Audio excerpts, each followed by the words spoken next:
골로새서 4장 17절 18절 되겠습니다.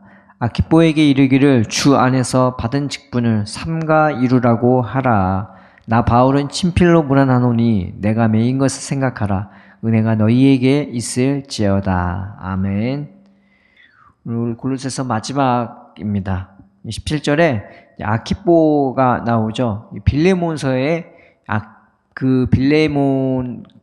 골로새 성도인 빌레몬이 소개되면서 그 아키뽀가 나오거든요. 그래서 어떤 분들은 아키뽀가 이 빌레몬의 아들일 것이다 라고 얘기하는 분도 계신데, 아키뽀가 어떤 분인지는 이게 학자들도 이것도 의견이 분분해서요, 이거를 빌레몬의 아들이다 맞다 그건 그렇게 중요한 것 같지 않습니다. 근데 우리가 한 가지 분명히 알 것은 아키뽀는 에바브라의 후계자가 되는 것이죠. 에바브의 후임자입니다. 그래서 골로새 교회를 위해서 섬기는 그런 직분을 갖고 있는 감독이 될 수도 있고, 아니면 목회자 같은 그런 개념의 분이라고 생각하시면 됩니다. 그런데 이 사도 바울이 골로새 교회에게 편지를 보내면서요, 지금 뭐라고 얘기하냐, 아키뽀에게 이렇게 하게 하라고 그렇게 권면하고 있습니다. 아키뽀에게 직접 이렇게 하라고 말하는 것이 아니라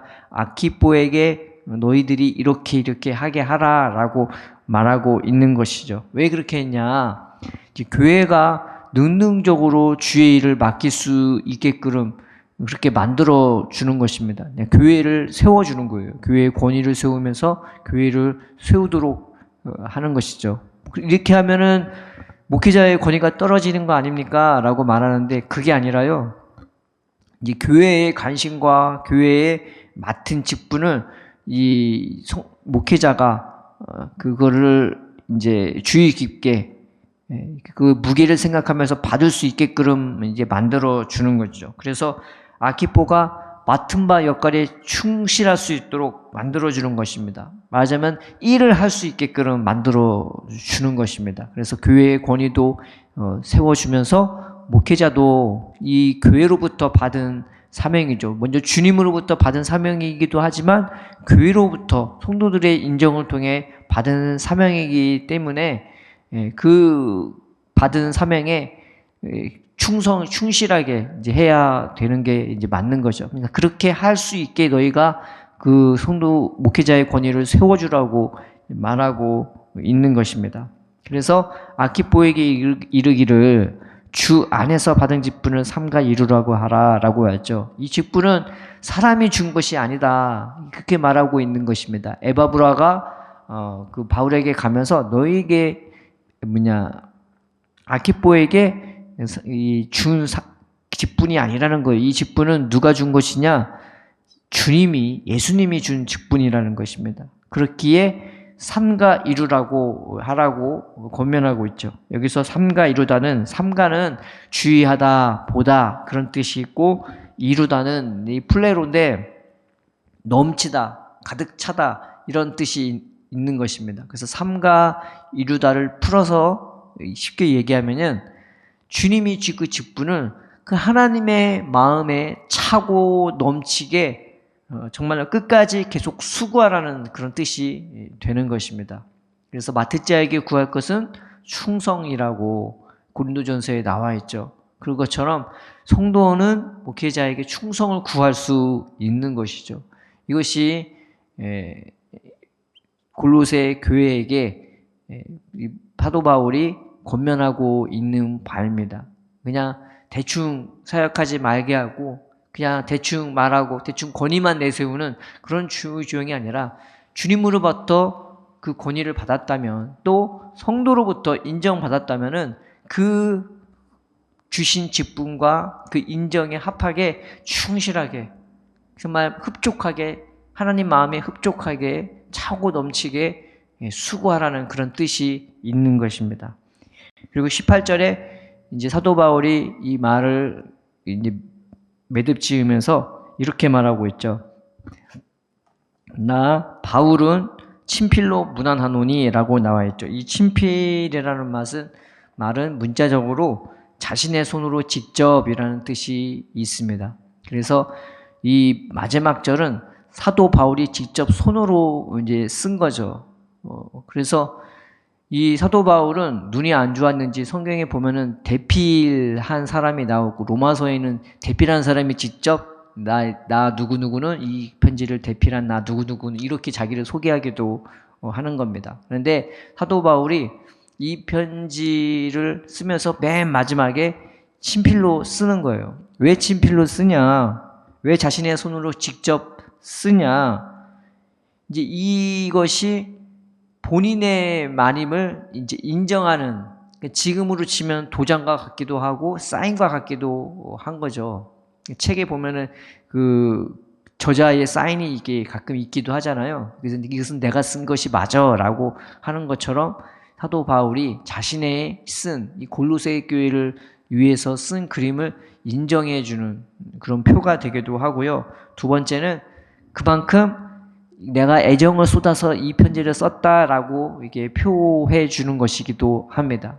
그리고 세 번째는 이것의 편지를 위조를 방지하는 거죠. 사람들이 다 너도 나도 사도 바울을 빙자해서 이건 내가 썼다고 막 위조할까봐 그 위조를 막기 위해서 친필로 글을 마무리하는 것이죠.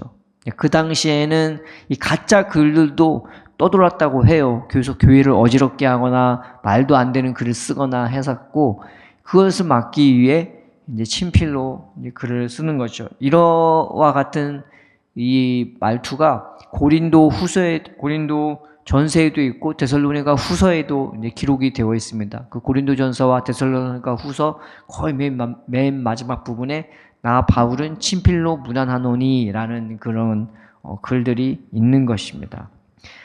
그 다음에 그 친필로 문안하면서 사도 바울이 마지막으로 권면하는 말이 뭐냐?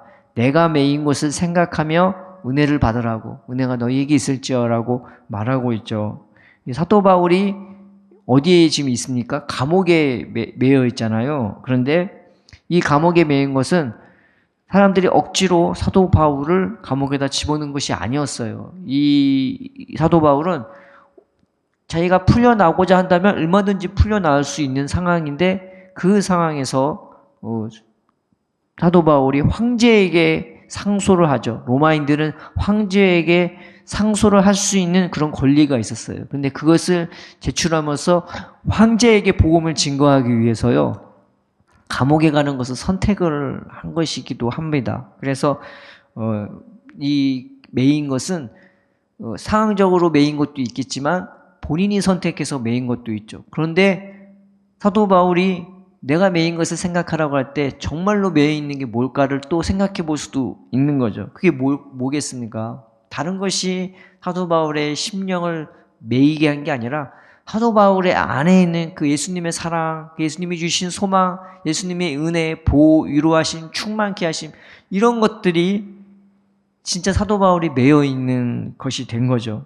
그러니까 예수님의 은혜와 사랑에 매여 있어서 복음을 위해서 무엇이든지 할 수 있는 그런 사도가 되어진 것입니다. 심지어는 이 감옥에 있는 것조차 예수님의 그 생명의 복음을 증거함에 있어서 이 막을 수 있는 게 아니고 오히려 이 감옥도 예수님의 복음을 전할 수 있는 도구로 사용되기도 한 것이죠. 그래서 사도 바울에게 있는 이 메인 은혜는 감옥에 있어도 전혀 사실 환경에 구애받지 않는 매임인 것이에요. 이게 얼마나 놀랐습니까? 그래서 그 은혜가 너희에게도 있을지어라고 말하고 있는 것과 같은 것입니다. 환경에 매이지 않는 은혜, 내적으로 충만한 이 은혜, 그리고 어떤 환경이나 어떤 이 세상의 여러 가지 어려운 것 가운데서도 요동하지 않고 흔들리지 않는 그 은혜를, 그리고 그 어려운 환경조차 복음을 증거할 수 있는 도구로 사용해 줄 수 있는 이 은혜가 이 골로새 교회에게도 있기를 사도 바울이 축복하고 있는 장면인 것입니다. 우리 이 말씀을 보면서 하나님, 우리가 주의 종의 권위를 인정할 수 있는 자가 되게 해달라고 골로새 교회가 아키포에게 권면을 하듯, 그렇게 하게 하듯 우리도 주의 종의 권위를 인정할 수 있게 해달라고, 우리가 인정할 수 있게 해달라고, 하나님만 인정한 것이 아니라 우리도 인정할 수 있게 해달라고. 그러나 맡을 자에게 구한 걸 충성이라고, 그 주의 종에게 충성을 구할 수 있는 우리가 되게 해달라고. 그저 권위만 내세우는 주의 종이 아니라 한 영혼이 생명을 얻는데, 그리고 한 영혼이 세워짐에 있어서 정말로 하나님 마음에 흡족하도록 기도하고 애쓰고 정말 눈물 뿌리고 땀을 흘리는 그런 주의 종이 되게 우리가 권면할 수 있는, 그 충성을 구할 수 있는 내가 되게 해달라고. 또 이 본이 되는 주의 종을 봤을 때 그 종을 보면서 그 은혜를 우리도 동시에 공유할 수 있는 성도가 되게 해달라고. 그 주위에 보면은 있잖아요. 성도뿐만 아니라 목회자들을 통해서도 보통 우리가 은혜를 받잖아요. 언제 보통 은혜 받습니까? 어려운 일 터졌을 때 그 속에서도조차 중심을 잊지 않고 의연하면서 하나님 은혜로 일을 하는 것 보면 우리가 보통 감복을 받고, 이 은혜는 다르구나, 하나님 생명은 다르구나, 많이 듣고 보고 깨달을 수가 있는 것이죠. 그래서 그런 것들 통해서도, 목회자를 통해서도 보고 서로를 통해서도 보고, 그러면서 우리가 은혜를 주거니 받거니 하면서 우리가 주 안에서 자라가게 되는 것 아니겠습니까? 그래서 그런 것들을 보면서 은혜를 받을 수 있는 그 본이 되는 목회자거나 성도를 보면서 우리가 은혜를 받을 수 있는 우리가 되게 해달라고, 우리가 주님 앞에 나아가는 우리가 되었으면 좋겠습니다. 삶 속에서 우리가 늘 서로를 보면서 축복하면서, 그리고 권위를 인정하며 충성을 주의 종들에게 구하고, 본이 되는 것들에 대해서는 은혜를 받을 수 있는 저와 여러분 되기를 바랍니다. 오늘 하루도 하나님 은혜로 살아가고 그 말씀 붙잡고, 하나님 우리도 충성되게 살고, 우리도 본이 되며 살고, 우리도 은혜로 살아갈 수 있는 오늘 하루가 되게 해달라고. 환경에 매이는 인생이 아니라 우리에게 주어진 그 은혜 안에서 우리의 삶을 복음의 도구로 오늘 하루 최선을 다해서 살아갈 수 있는 우리가 되게 해달라고 말씀 붙잡고 주님 앞에 기쁨으로 나아가는 저와 여러분 되기를 바랍니다. 우리 말씀 붙잡고 다 같이 기도하겠습니다.